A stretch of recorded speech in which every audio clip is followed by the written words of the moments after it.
Welcome back, everybody. Welcome back to the Canyon. Welcome back to a State of the Canyon. It is the weekly update. It is the 9th of June. My friends, it's almost over. The graduation was on the 6th of June. It lasted forever. There were 428 people in the 2023 graduating class at my kids' high school. It took some time. There was a vivid compare and contrast. I did this just the year before in 2022 when my older graduated. And on that day, I think the high was like 104. And the high on the 6th was like 70. So burning hot one year, freezing cold the next. So many more people. Oh my goodness. Like it was at overflow capacity. But that's done. Tomorrow, the 10th of June, is the graduation party. So we are in finding time to do stuff like this is nearly impossible. It is quite early in the morning right now because it being the Friday before the party, there's 5 days of stuff that needs to be done. Luckily, the party is tomorrow at 6. So I've got 36 hours thereabouts to get this done. It's going to be a thing. So I have been trying during the past week, whenever I had time, I would try to get out and shoot a video so that I can get content up ahead of time. That was the idea. Tomorrow, for instance, so we'll break it down. Tomorrow, a quick view. There's a quick view up on Saturday. I'm still not 100% what the shuffle is going to be. I have another quick view on some 3D printed inserts. That's coming up after that. There will be a junk view. This junk view is obviously not filmed yet, but I finally went above my price limit. I try to set my junk view price limit at $25. These were $25.99. The Injora clones of the KLRMs. I mean, we'll see. Do I think that they're going to hold up to KLRMs? I mean, no, but we're going to give it a try. Yeah, we got quick views and junk views to put us out through like a full week. And I've got some testing stuff to do. I am genuinely hoping to get another installment of It Came From the Workbench Volume 17 up. I really need to paint that thing. There's a lot of stuff. And here's something unusual for Inside the Shop. In terms of progress for the week, I thought that I hadn't gotten any coursework done. There is actually a tiny little bit. We will catch a glimpse of it when we get out there. But before we do, something very important happened in here. And that is this right here, the ultimate, the final garage. It has 2 empty slots over here on the aisle of Misfit Toys. We've got Doodlebug and the Junkbot over on that side. Over on this side, this spot is technically still open, as Hardline is but a visitor to the canyon and not permanent. But that side is the hull of the wide boys, the Truggy boys. Everybody up there is like 10 inches wide. So Garage 2, the biggest one, the 12 bay, it was built based on the limitations of space available. So fitting 3 10-inch wide boys doesn't work. I think the openings, like you've got this opening right here, that is a full 4 feet. I just cut and here we go. The language filter allow 1 will still be PG-13, and it is 100% appropriate. The shittiest plywood I have ever seen in my life delivered to me from the local Lowe's. The part of the sheet that forms the back of this has no ply on the backside. It's that red gluey color. It's absolutely awful. Right down here by Ghost Rover's driver rear tire, there's just a hole. There's just a hole because the panel was just dog-eared all to hell. So I assembled it full 8 foot with the ends hanging out. It is not done. I mean, they need nameplates. It needs trimmed out the rest of the way. Like the lights are just exposed on the end. And there's a short story long about the light that used to be there and how the ballast died, and then I tried to repair it multiple times, and then it finally just, I don't know what happened to it. Like, it just died. And then here's a small rant for you. Trying to find a fluorescent light fixture that accepts a T8 bulb has become nearly impossible. They're all one-piece units now, and you're stuck with whatever color spectrum those lights come in. And mine are daylight. So I think they're either 5500s or 6500s, which when I first put them in was very jarring to me because I had been using like cool whites for all those years. And now let's completely blow the camera out and we'll do a... So I figured if I had to buy something, we might as well, because it was like $10 more to get an 8-foot, and I had 2 bulbs left. I had gotten a full case of these Utilitech Daylight Spectrum LEDs. It's so bright. The radio situation is obviously not permanent, but if I had unlimited space, hanging them on a pegboard like that would be pretty great. But as you notice, I've got, well, like when I look at this, the camera can pick it up a little better. I can't see any of the rigs. Like that light is so bright because when I built the little fascia, it was for a different light fixture and the lights were hidden behind the fascia and then that light died. So this is the final garage. This is garage, it would be what? A, B, C, D. This is garage E. This is garage 5, which takes our total garage carrying capacity up to 38. We can now store 38 vehicles, but that is vehicles of all type. And as has been mentioned in the past, the size of the garages has been predetermined by the wheels. The Wheels of Fate chose the maximum number of crawlers that can exist in the canyon at 32. And if we've got 2 empties, we put 2 up there, we fill out that guy right there. If I did the math right, that's 31. So we have enough room. We have enough storage for all but 1. And I honestly thought that 32 would be something that was so far out of reach, like it's like a far-flung number, but it's really not. I have about half of the stuff accumulated for the next installment of it came from the workbench. Luckily, hopefully I will get to start soon on the build for whatever the giveaway rig turns out to be. So I'll get to build something, and I love building them, but then we won't have to worry about permanently housing it. So that'll be nice. So this is the bodgiest of the garages. They kind of get worse as they go on, but like how much weight does that thing actually have to hold? Like if each rig was 10 pounds, it would have to hold 80 pounds in that thing. It's ridiculously overbuilt for what it is. I'm going to go back over there. And as it's a Friday, and almost a Friday of freedom, every weekly update has got some wheeling in it. We're going to do a little bit of wheeling, and we're going to take this gent, and we're going to take this gent. We're going to have a little twin chuggy boy time out there. And why just grab a rig and wheel it when I'm as surprised as anyone. We made one change. We made a single change. I wanted to test the Conquerors on Hugline. So the Jetcos have been remounted. One of them had like nearly completely popped its bead out on the inside. The one that gave me issues. And due to badgering in the comments, I am trying toothless, just single buns, just big hair buns. We're gonna try that out on his day-to-day S1s.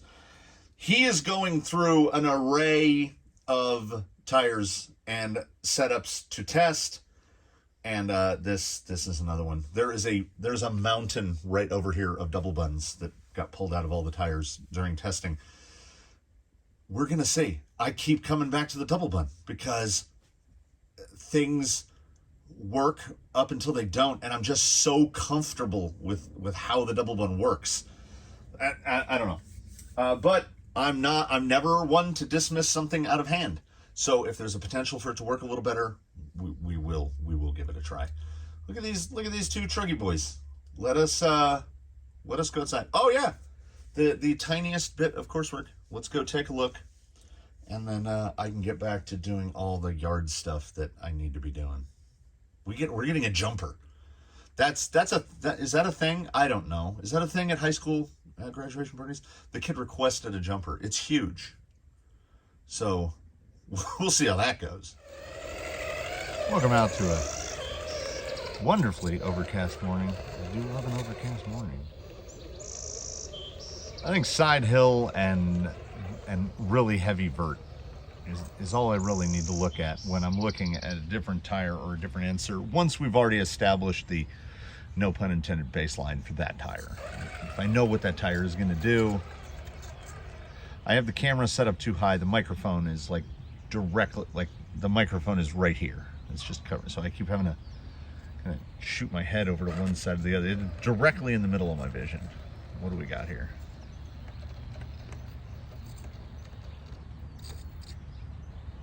I take a little steer on it. All right, you can see a little slur there. Driver rear, single stage, you know.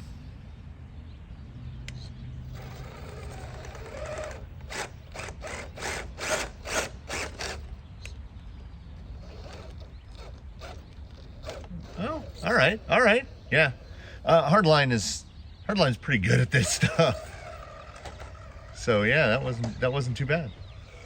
We'll just put him right. We'll put him right here to catch his buddy if he falls.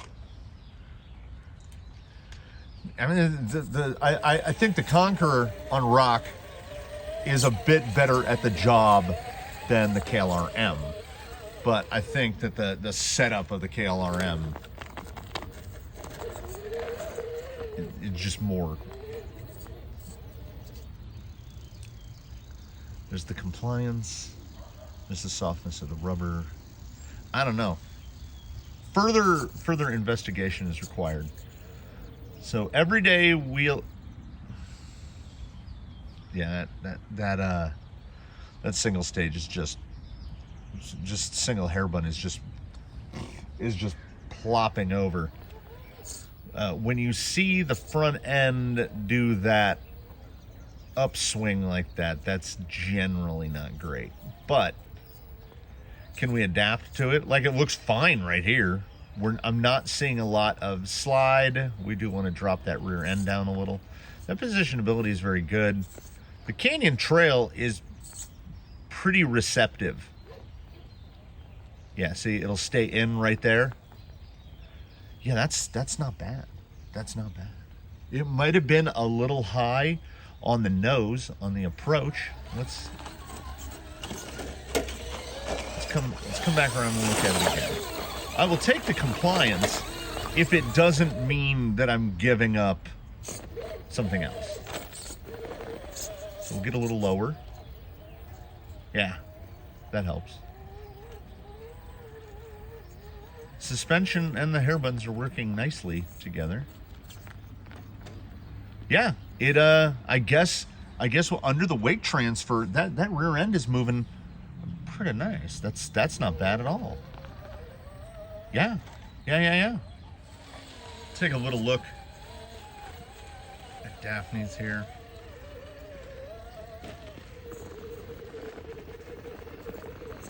Like, it's not expressly better nor worse than it was on the double bun, at least at this. What are we gonna do here? We're gonna hang. Okay. Pretty much where we want to get that tire. All right, try the other side. Oh yeah, that's strong. That's really good. I'm not mad about that at all.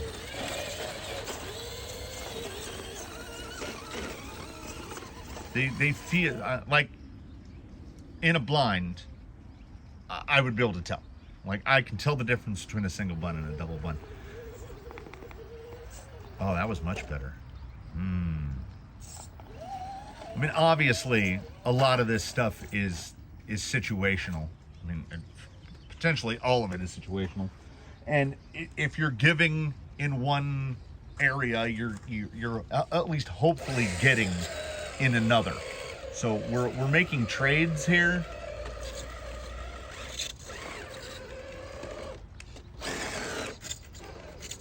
I also had wanted to test the Conqueror with dig. So we're getting the opportunity to do that now.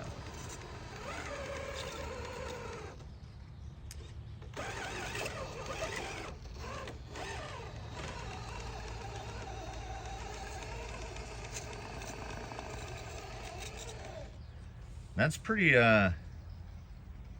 planted. That's pretty planted.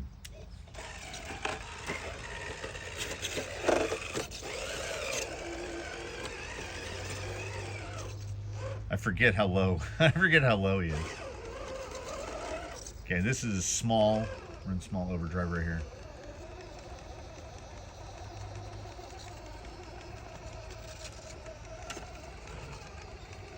Little shuttle, but it never really got out of shape.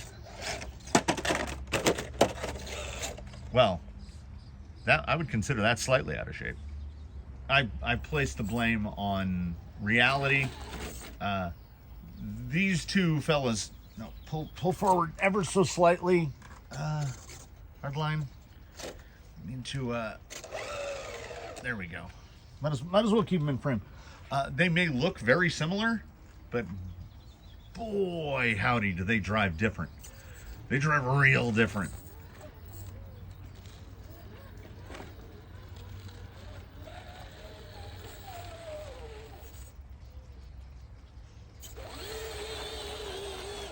So, in terms of coursework, I was putting down some fence posts. So you'll notice this little guy, very gray there. I had about a quarter of a bag left over of just straight quickcrete. Like if I have to build something that's actually structural, I'm gonna just buy premix. I really don't like it. It has been a long time since I mixed a bag of quickcrete. Even if you get the slump on it just right, it's not sticky. Like the stuff I make with my sand and plastic cement is sticky. So now we can't kick dirt out of this. So we're gonna have to have some guys come up through here and see who can do the best job of this, because right there, oh, Toothless with the maneuver. Oh man. Get out the horns for tooting, because that was, I don't know, that was pretty good. I thought it was going to be more difficult to pull that rear end up through there. I was, the words were at the tip of my tongue to say the Conqueror seems like it's exhibiting a bit more forward drive than the S1s on the hairbuns. And then you get to a point where it just stalls out. Like, I think this medium foam is probably a little too stiff for hardline, little too firm. So we'll keep it real slow. Want to keep that tire up high up there, because what happens is you get to a point where, oh, that's so grippy down there.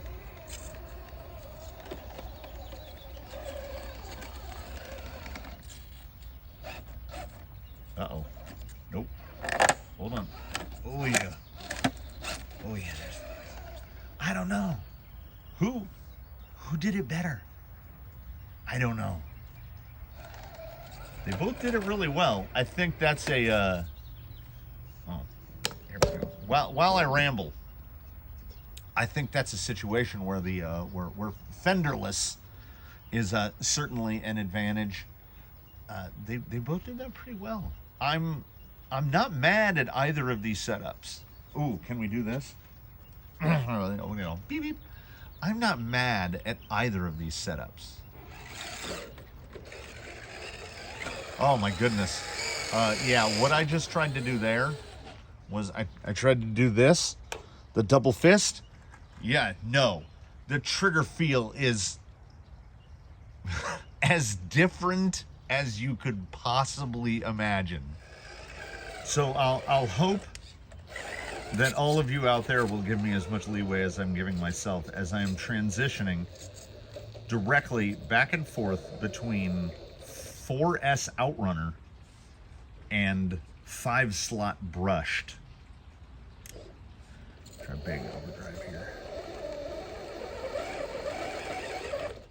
It looks like it wants to go, and it does. Back down to small. Yeah, these tires are really good.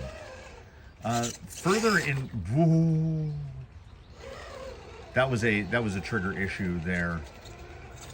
My brain was stuck on brushed, and we just hit something faster. Now I know there's a lot of oh, you got to get 5-slot because it's smoother. If you get a good 5-slot that can actually produce torque, then yeah, that smoothness is really noticeable. Like you can manipulate the throttle on this guy to such a degree, and yeah, edge here. S1 single bun, get it? S1 single bun beating the single stage open cell pretty convincingly, at least in my mind. That wasn't even close. Hardline did a good job of it, but Hardline had to work harder than he ordinarily does. Oh my God. When I set the RC4 down and picked the RC6 up. Yeah, Conqueror on dig is pretty good. And it has also dealt with, this looks like no, I was going to say that looks like an overdrive spot, but I'm just trying straight here. Yeah, any time where you see a little bit of hesitation where it's just doing a tire spin, that's all the foam.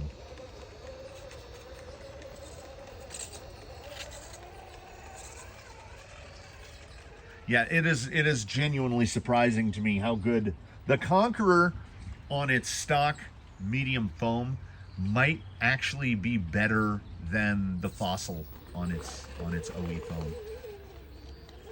And as much as I love that Phoenix axle, it really does not give you the turning circle of an AR-44.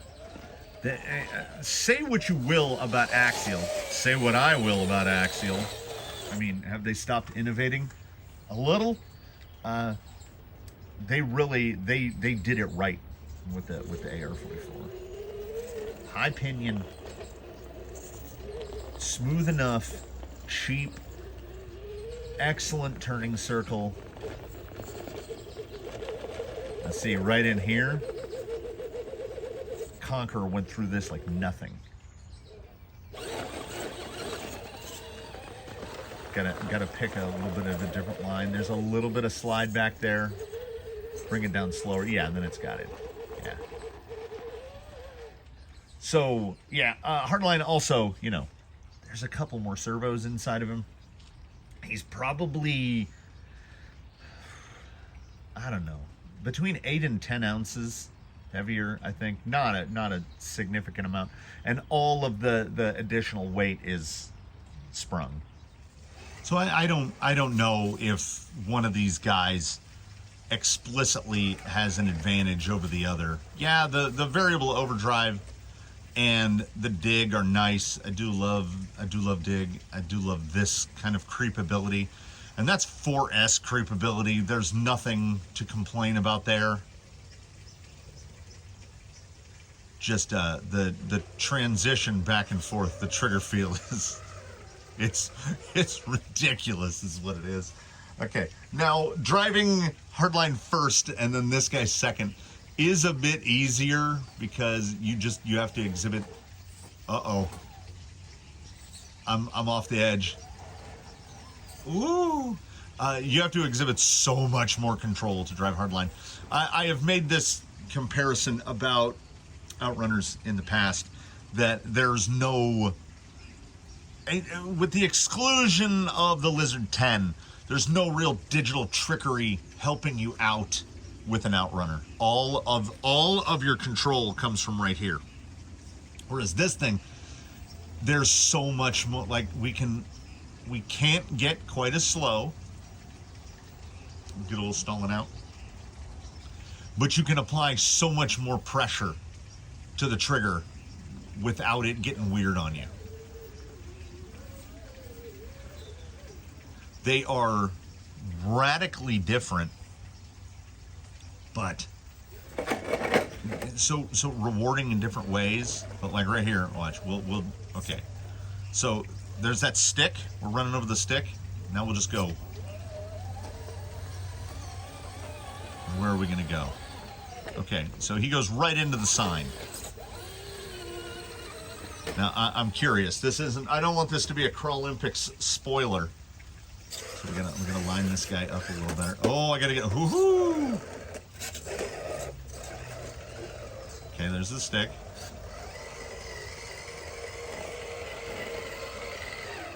Wow, they're close. They're really close. Honestly, that was like. I want to say Hardline's tire was about there. So we're talking about like 3 inches difference in the diameter? Radius? Huh. We did half a circle. Diameter? Radius. Diameter. Diameter. The turning diameter. Radius? I have carried too much material. I have dug too many holes. Now here's advantage hardline right here. Yeah, Conqueror. If you're considering putting these on a dig vehicle, yeah, it is and again, that kind of chevron-y tire shape. I know that's not a word. It does really well. It does really well on that. The tires are actually sliding. Well, he's just moving his way down there. This guy does not have the advantage of dig. So we start the turn a little earlier. Yeah. Dig genuinely helpful right there.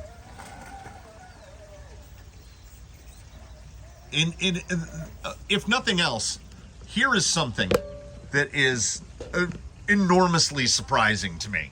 And that's just how similarly capable these two are. They drive so different. Oh, that's very good.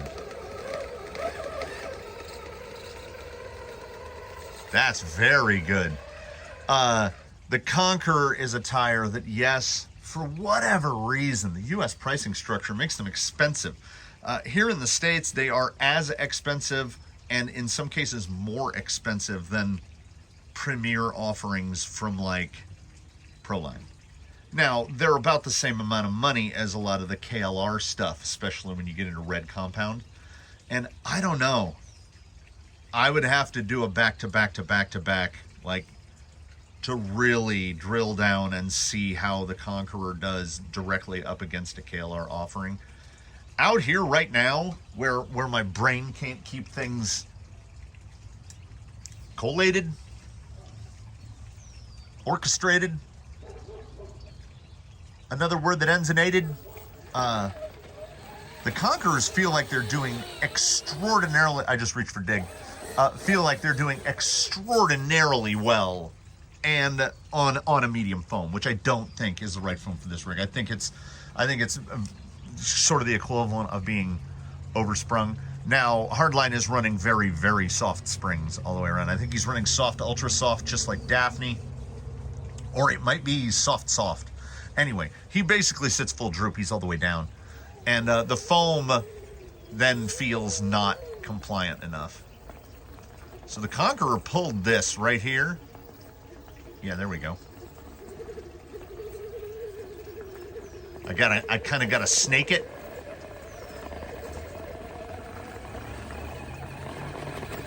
So while I think the single bun in the S1 and there we go. The S1 is only going to get better. Still does not have enough wheel time on it that there's no feathering on the fronts of the lugs. The tires that are on baseline are in near perfect nick, as they would say. They have the perfect amount of feather on the front that he's going to have the maximum amount of traction here for a little while. And luckily I have like, oh God, I don't know how many sets. 4 sets of RTR Canyon trails, because they go on rigs and they come off and they get tested and they move over here and then they go back. And when his wear out, and I want you to think about that.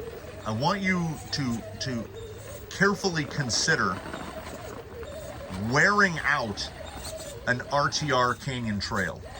Like how many miles will Baseline's tires have been driven to wear out a canyon trail? Like they're not going to age out, they're not going to dry rot, they're not going to crack apart like some sort of exotic compound. They're going to wear out. I'm going to get to a point where the lugs have worn down sufficiently that they don't provide enough grip. And it will be very interesting to see how far down can a canyon trail go and still provide a respectable amount of grip. Yeah, the Conqueror responds extraordinarily well to dig. Like we'll come in right here. We'll go big dig. Oh yeah, baby. Yeah.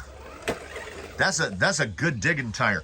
It is still a great tire, and I don't think, and as much as a fan of the double bun as I am, I do not think that the Conqueror is a double bun candidate, really, because I think the carcass is fairly thick and firm, much like a canyon trail, but it doesn't have that, like you can see the overhang on the canyon trail. It's kind of balloony. That's why the double bun works so well. That's why maybe a single stage bun in the Conqueror, maybe, I don't know. I mean, I think 3D printed. I think some tires holler for it. So like either a halo or a 3D print. And at that point, you're talking similar money.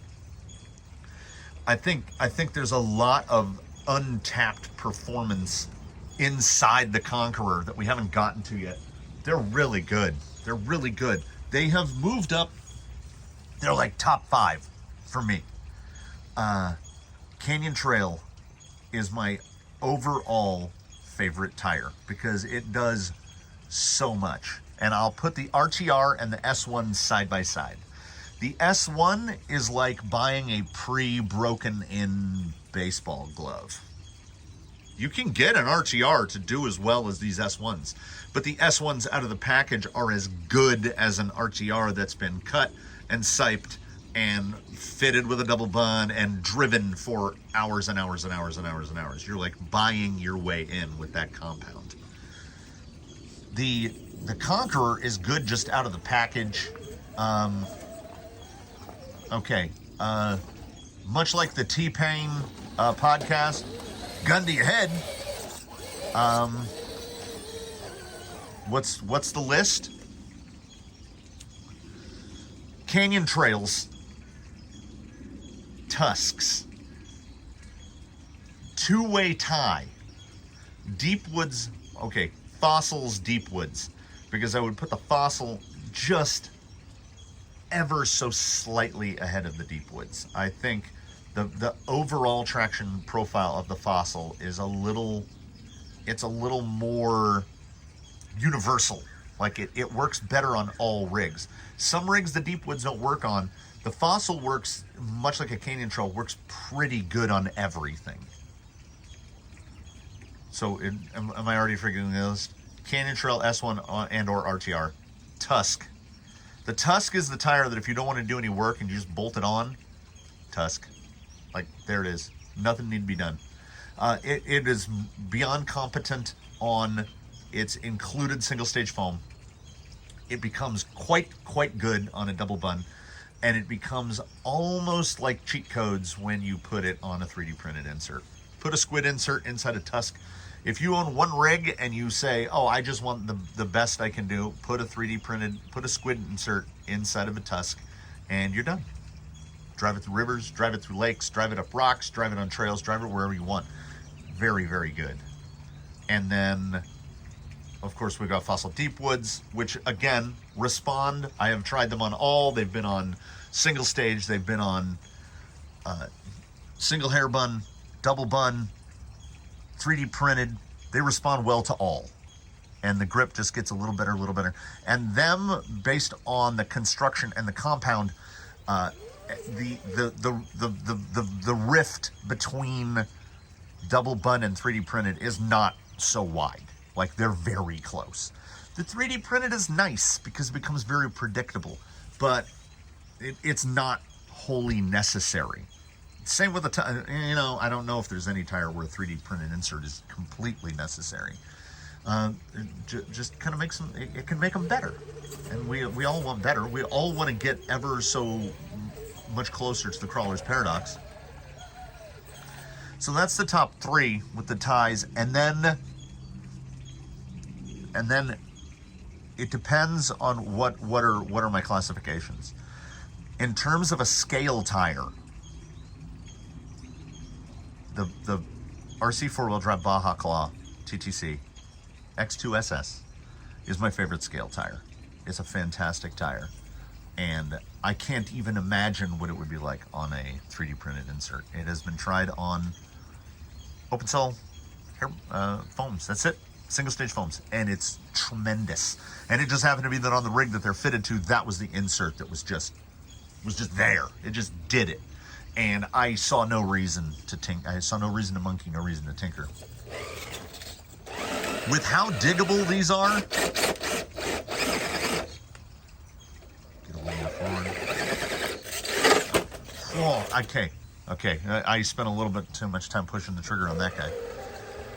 Retrain that finger. Yeah, these have a lot of traction in them. And you can see that, okay, there was that little spin there, right? Because we're in big OD. So let's come back down. We'll try small OD. Right?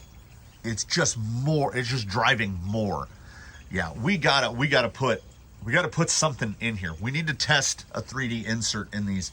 I think 3D insert on Conqueror could move it up, which is terrifying to me, because this top group is pretty well set, and I don't know how to do 4.5, because I would consider scale tires in a whole different category, right? Any scale translation tire.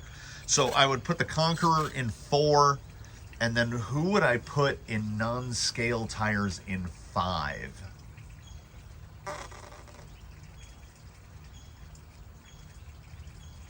I don't know. I'm running so many fossils, so many deep woods. Is it funny to anyone that I have to think this hard, and then a little chirp in the back of my brain goes, what about Ruptures? Yeah, Ruptures Rovers, let's call them the same thing and put them in 5th. Because they both lack utility. They're either too small or too big, and they only fit in certain spots. And all other things considered, if you stick them on there, it's like buying your way towards the crawler's paradox. They provide almost too much grip. I understand why they're banned. It's not as rewarding to drive a rig fitted with Rovers or Ruptures, unless you do what I think we've done.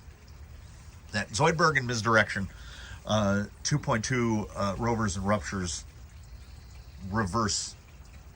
So 2.2 Ruptures on Zoidberg, 2.2 Rovers on Misdirection. They are not out and out the most capable vehicles. They're very long travel. Their suspension is soft. They're kind of tippy. Put a tire that's overly capable on a rig that's overly tippy, and you're balancing things out, right? Now, so the Canyon Trail being able to just go out here head to head, toe to toe, up against the Conqueror on a inarguably, on what I would consider to be a better vehicle, a Phoenix versus something that came out of a builder's kit. So the ability of the S1 Canyon Trail to take this rig and do very much the same things, I think says a great deal about the Canyon Trail, and it's why I like it so much. It looks good, it works well, it has a single drawback in that it is directional. Its directionality is, I think, why it works so well. Well, same drawback for the Conqueror. It is directional, chevron pointing forward. If you were to run these backward, I don't think that they would work even remotely as well.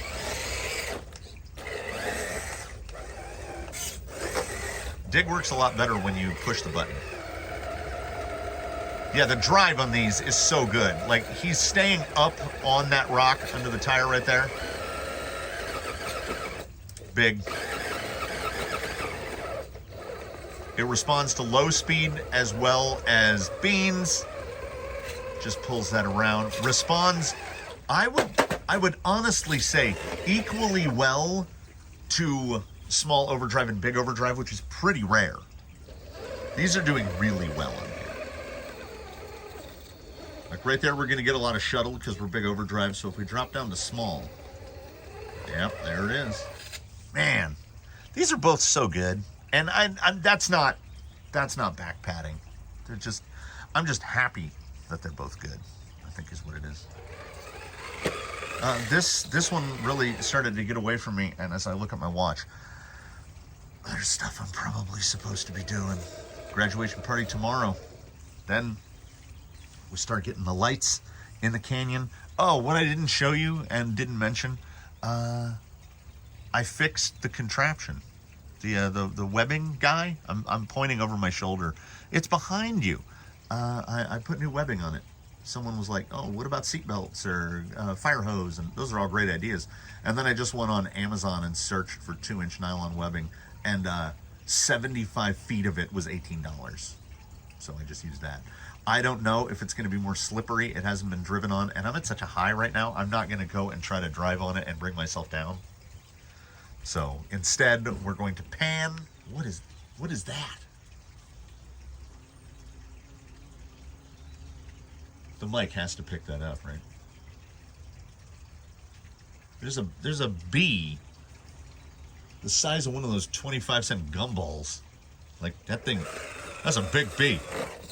That's a capital B. But just gonna head off out here. Yeah, these might potentially be the best tire on its included foam. And I've said it before and I'll say it again. The foams don't match this tire, this rig perfectly. Because what Jetco calls soft, pretty much everybody else calls a medium. Like a Proline soft is a third the rigidity of that foam. He's making it work though. Yeah, so small piece of advice. If you're doing something like this, I don't know why you would be, but if you are, oh, it's a big bee. It's like well, I'm just glad tinnitus doesn't sound like that.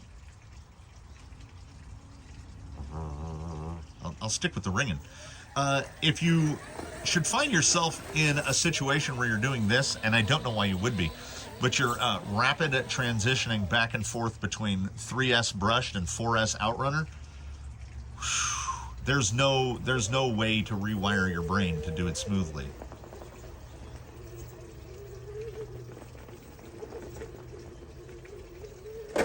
Yeah, like, do I reckon this better than the single bun better than a double bun? I don't know.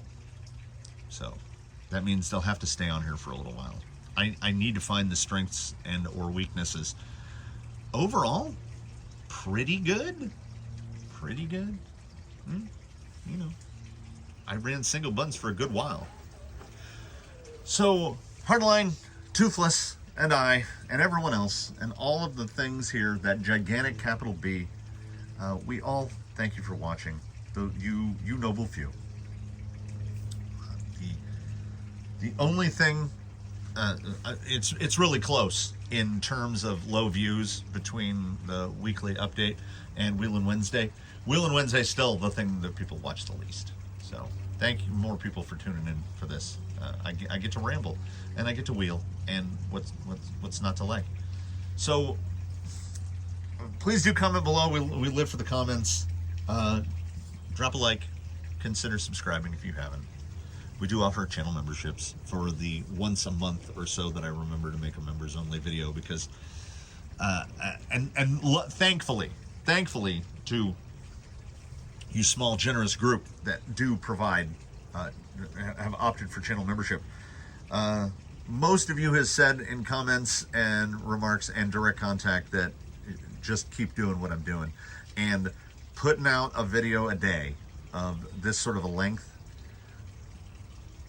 I don't want to say it's not easy, but it's not easy. It's at the very least time consuming, and like, I got stuff, and as we get into summer I'll have less stuff, but then also less time, because summer, like, I couldn't just sit it's like, you notice there's no shadows.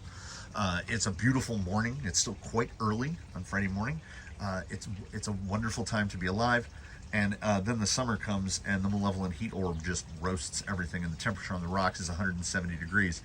And I either have to film this early and be done in like an hour, or I have to film at night, which is why we're going to try to get the lights up. And this episode is going to be an hour long if I don't stop. So we look forward to seeing you in the next one. We got all that stuff coming up in the next week, plus some special surprises I haven't mentioned because the box hasn't arrived yet, and I don't want to get my hopes up. Like, it could be up the week after that. We'll all find out together. So tune in for those, tune in for these, tune in for that. I'll see you tomorrow. I'll see you the day after. I'll see you soon. Oh, in between now and when we meet again, please, one and all, do your very best. Have a good one, everybody. Greetings from the canyon. We wish you were here. We'll see you again soon.